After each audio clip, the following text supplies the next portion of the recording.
السلام علیکم۔ آج بدھ ہے، جون کی 2 تاریخ۔ پاکستان میں شام کے 7، بھارت میں 7:30 اور یہاں ہمارے اسٹوڈیوز کی گھڑیوں میں صبح کے 10 بج رہے ہیں۔ وائس آف امریکہ واشنگٹن کی اردو سروس سے میں ہوں خالد حمید، خبروں کے ایک بلیٹن کے ساتھ۔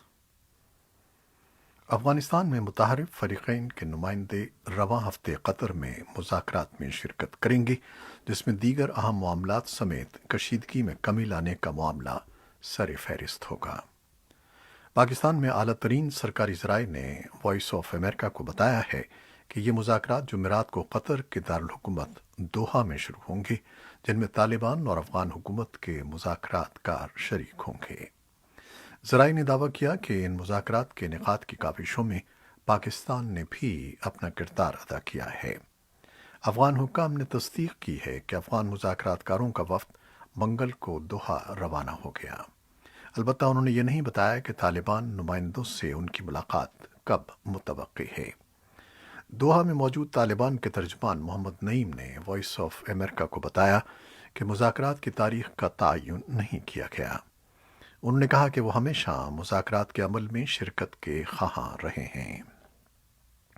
امریکی حکام کی جانب سے قطر مذاکرات کے حوالے سے ذرائع ابلاغ میں آنے والی اس خبر پر ابھی تک کوئی بیان سامنے نہیں آیا ہے۔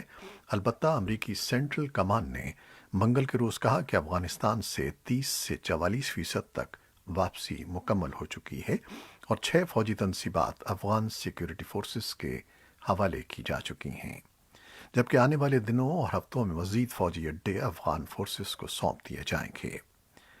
سینٹ کام کے ایک بیان میں کہا گیا ہے کہ متوقع طور پر آئندہ دنوں میں مزید فوجی اڈے اور فوجی اثاثے افغان نیشنل ڈیفنس اور سیکیورٹی فورسز کے حوالے کر دیے جائیں گے، جو اپنے ملک کے استحکام اور سلامتی کے لیے کام کر رہے ہیں۔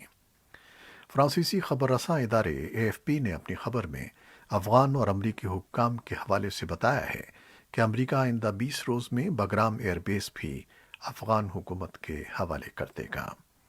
پینٹاگون کے پریس سیکریٹری جان کربی نے منگل کو بگرام ایئر بیس کی حوالگی کی تاریخ سے متعلق تصدیق کرنے سے معذرت کی، تاہم انہوں نے صحافیوں سے گفتگو کرتے ہوئے کہا کہ یہ واضح ہے کہ بگرام بیس حوالے کیا جائے گا۔ افغانستان میں UN مشن نے بتایا ہے کہ گزشتہ 3 دن میں ملک میں 7 مختلف واقعات میں 23 عام شہری ہلاک اور 49 زخمی ہو گئے ہیں۔ تشدد کے یہ واقعات قندھار، ہلمند، ارزگان، سریپل، پروان اور کپیسا کے صوبوں میں پیش آئے ہیں۔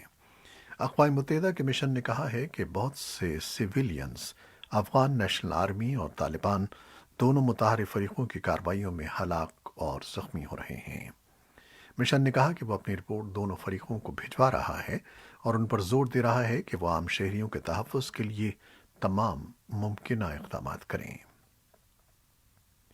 افغانستان کے مشرقی صوبے ننگرہار کے صوبائی دارالحکومت جلال آباد کے ضلع 4 میں سڑک کنارے نصب بارودی سرنگ کے دھماکے میں 2 افراد ہلاک اور 10 زخمی ہو گئے ہیں۔ ننگرہار کے صوبائی دفتر نے ایک بیان میں دھماکے کی تصدیق کی ہے اور کہا ہے کہ دھماکے کا ہدف نیشنل ڈائریکٹریٹ سیکیورٹی NDS کا ایک قافلہ تھا جو اس وقت علاقے سے گزر رہا تھا۔ ادھر کابل میں گزشتہ رات 2 خونی دھماکوں کے بعد یہ دھماکہ ہوا ہے، جن میں 10 افراد ہلاک اور 12 شہری زخمی ہوئے تھے۔ کابل دھماکے میں طالبان نے کسی بھی طور ملوث ہونے کی تردید کی ہے اور جلال آباد میں بھی دھماکے کی ذمہ داری ابھی تک کسی گروپ نے قبول نہیں کی ہے۔ رپورٹرز وداؤٹ بارڈرز RSF نے بین الاقوامی فوجداری عدالت کی چیف پروسیکیوٹر فاتو وینسودا سے کہا ہے کہ وہ افغانستان میں مارچ سن 2020 سے اب تک ہونے والے صحافیوں اور میڈیا کارکنوں کے قتل کی تحقیقات کریں۔ RSF کے مطابق اس عرصے کے دوران 11 صحافی قتل ہوئے۔ قتل کے ان واقعات کو ICC کے روم قانون کے آرٹیکل 15 کے تحت جنگی جرائم قرار دیا جا سکتا ہے۔ افغانستان سے ملحقہ قبائلی ضلع جنوبی وزیرستان کی تحصیل لدھا کے ایک گاؤں میں بارودی سرنگ پھٹنے سے 3 بچے موت کا شکار ہو گئے جبکہ 2 زخمی ہوئے۔ اس علاقے میں پہلے عسکریت پسندوں اور بعد میں سیکیورٹی فورسز نے اپنے ٹھکانوں اور مورچوں کو مبینہ طور پر محفوظ بنانے کے لیے بارودی سرنگوں کا استعمال کیا تھا۔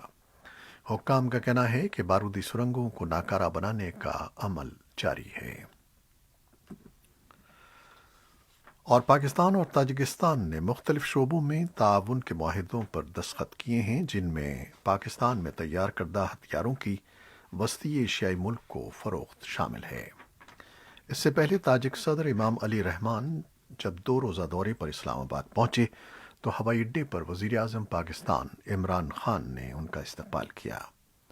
دونوں سربراہوں نے بالمشافہہ ملاقات کی، جس کے بعد وفود کے درمیان اعلیٰ سطحی مذاکرات ہوئے۔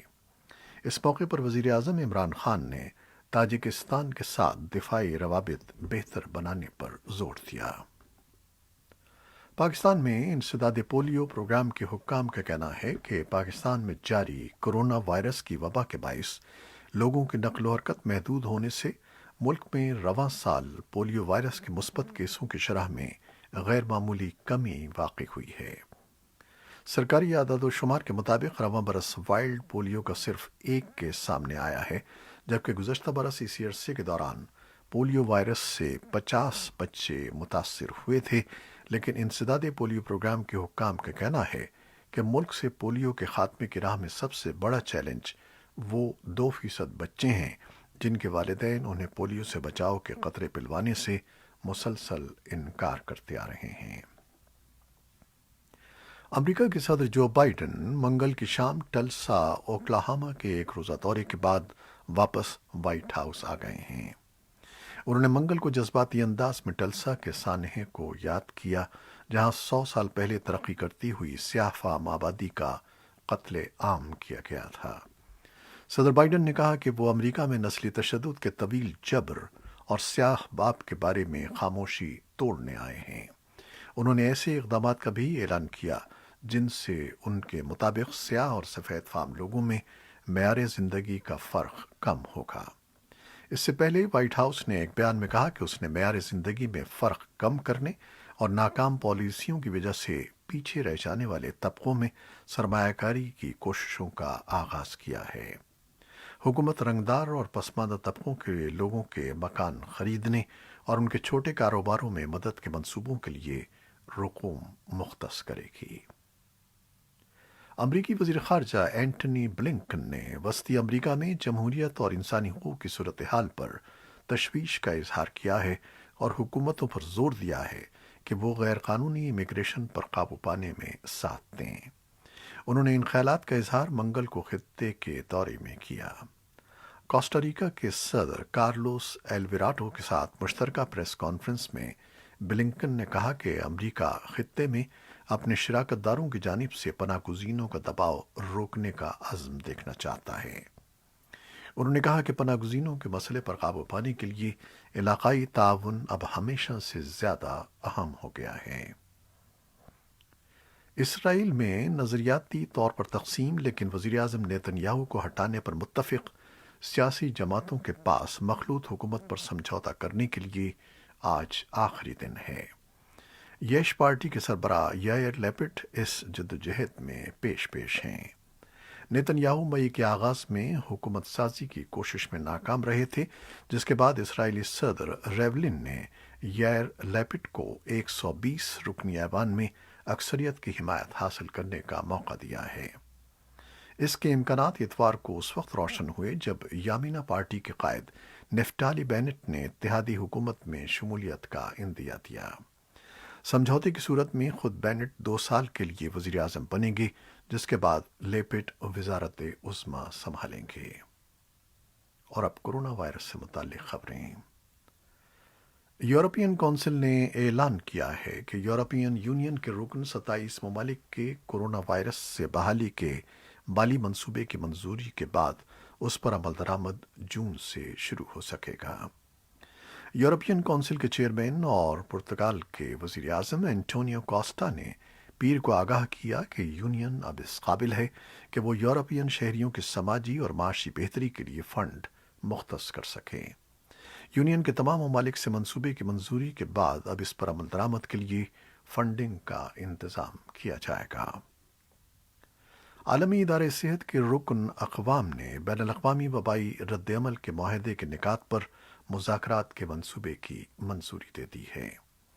جنیوا میں پیر کو ورلڈ ہیلتھ ایجنسی کے اختتامی اجلاس کے شرکاء نے ایک قرارداد منظور کی، جس کے تحت نومبر میں خصوصی اجلاس منعقد کیا جائے گا۔ اس کا مقصد ایسا معاہدہ تشکیل دینا ہوگا جس کے تحت مستقبل میں کورونا وائرس جیسی ممکنہ وبا سے نمٹنے اور بہتری کی تیاری میں اقوام کی مدد کی جا سکے۔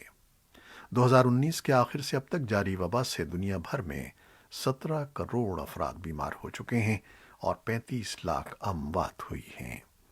WHO کے ڈائریکٹر جنرل ٹیڈروس گیبریئس نے شرکاء سے کہا کہ ایسے معاہدے کا وقت آ چکا ہے۔ اس سے ان کے ادارے کے علاوہ دنیا کی صحت و سلامتی مستحکم ہوگی۔ ان کا کہنا تھا کہ مجوزہ معاہدے سے اعداد و شمار، معلومات، ٹیکنالوجی اور وسائل کی کمی دور ہوگی جو موجودہ وبا میں کمزور رد عمل کا سبب بنی تھیں۔ کورونا وائرس کی وبا نے بھارتی معیشت کو بری طرح متاثر کیا ہے۔ مالی سال سن 2021 میں بھارت کی شرح نمو -7.3% درج کی گئی، جو گزشتہ 4 دہائیوں کی بدترین شرح ہے۔ بنگلور کے عظیم پریم جی یونیورسٹی کے ایک مطالعے کے مطابق گزشتہ سال کورونا کی پہلی لہر کے دوران 230 ملین بھارتی شہری غربت میں چلے گئے۔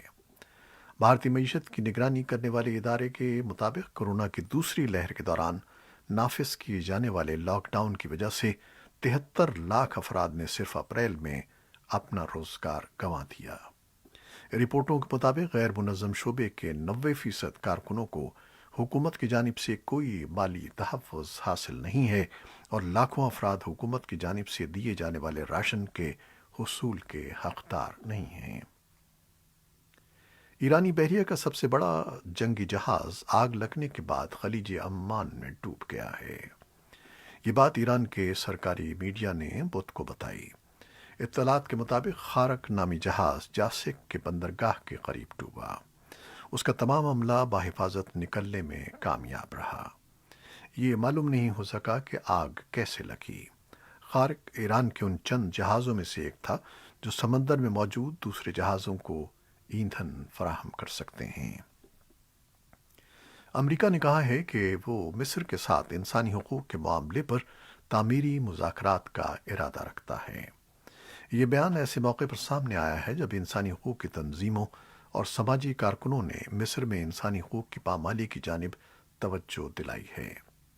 63 تنظیموں اور بین الاقوامی اداروں نے منگل کو مصر سے مطالبہ کیا کہ وہ سیاسی قیدیوں کو رہا اور آزاد اداروں اور پرامن مخالفین پر جبر کا خاتمہ کرے۔